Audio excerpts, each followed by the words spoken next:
What's up, guys? Welcome. Crypto Fud. Let's jump right into this. All right. So, Milady, just a quick update from yesterday. Looks like we're definitely still on a run. Yesterday, we did get rejected somewhere around that 40 mark.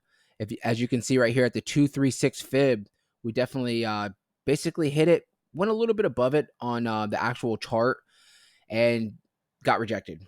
We are currently sitting at around the 42 mark. I have a blue line right here. This is where we've basically keep getting rejected. We keep having these nice runs, and around 42, we keep getting rejected. So let's see what's going to happen. If we do break this 42 mark, you can expect us to get to this local high somewhere around the 44 because it's not that far away, and we'll have to go from there. But I'm going to put a pause on that real quick, and I want to jump over to the RSI real quick. I wanted to point this out. Yesterday, I forgot to bring this up in the video. So the RSI is a lagging indicator, but a lot of times you can see when things are oversold and overbought. So particularly, you can see every time we get into this green, this is overbought, and it's usually going to have some kind of a sell off, or wherever we're at, a rejection every time. But remember, this is a lagging indicator, so it's not going to pop up until after the fact, a little bit after the fact.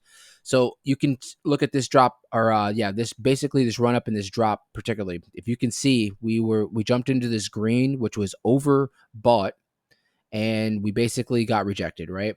Same thing with this run up right here. We run up, RSI flashes green, we were overbought, and you saw the sell off, right?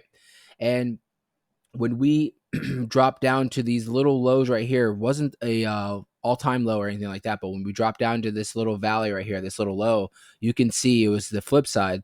It was oversold. Instead of being overbought, it was oversold. So a lot of times, same thing. It's the opposite effect. When you see this flash in red and you see a lot of oversold, a lot of times you're going to have a run up. You don't know if it's going to be a crazy run up or if it's just going to be some kind of a move up. With this case, we did have a nice move up. Yesterday, before we got rejected, look what flashed. We flashed green. But what I want to point out is if you look where we're at right now, the RSI is not green anymore, meaning it's not overbought. We're running up right now, right? We're testing this 42 mark. I wouldn't be surprised if we possibly, if the buyers can come in and really take over the sellers, we possibly still have some room to move. And I think that we might end up making it back up to this little local high right here at the 44. We haven't flashed green yet, so that's very much a possibility. Now, what I want to get into is if we do break this 44 mark, we're going to be looking at maybe a nice little run up. Where are we going to run up to?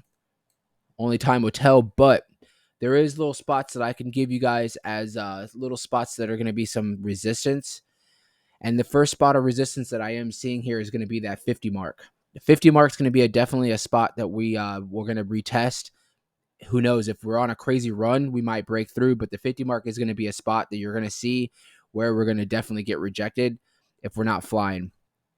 Next would be the 53, and then obviously where we topped out. This was a previous run that we had where it was like a local high.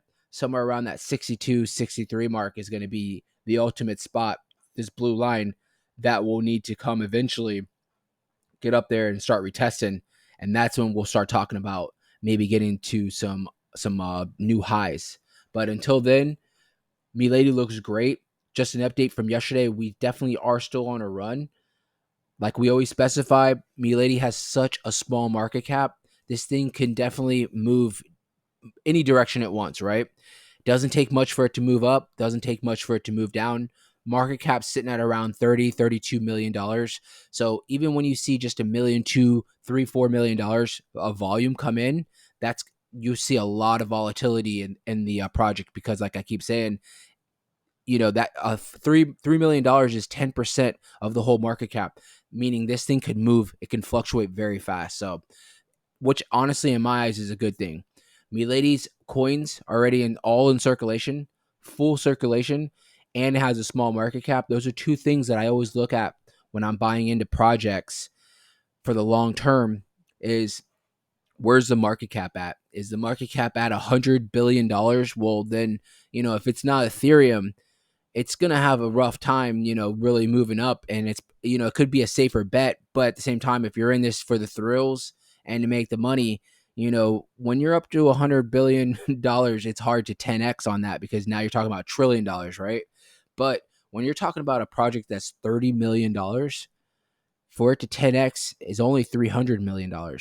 And using Pepe as an example, Pepe, it started off at like $1 million market cap, right? And that thing jumped up to, I believe, $2.5 billion. That's like 1,000x if you were to catch that at the bottom. So just using that analogy, I'm not saying this is about to do a Pepe, but it has all the fundamentals, it has all the ingredients for this thing to skyrocket and to potentially do something, to even do something more than what Pepe did. So we'll keep it there. Make sure you guys hit that like button. If you haven't already, subscribe. I can't specify enough about hitting the like button. Not only does it help myself in building this channel, but it also helps the algorithm for other people that are in the crypto space that maybe don't even know anything about Milady. They can stumble across this thumbnail, this video, and possibly get introduced to this project that could possibly 100x very easily. And that's what we want to see. We want to see more eyes on Milady. We want to see more coverage. We want to see people getting more introduced into this project. That's what's going to organically grow this project. So other than that, guys, again, make sure you hit that subscribe button. I appreciate everything that you guys are doing for me. Hope you guys have a wonderful day.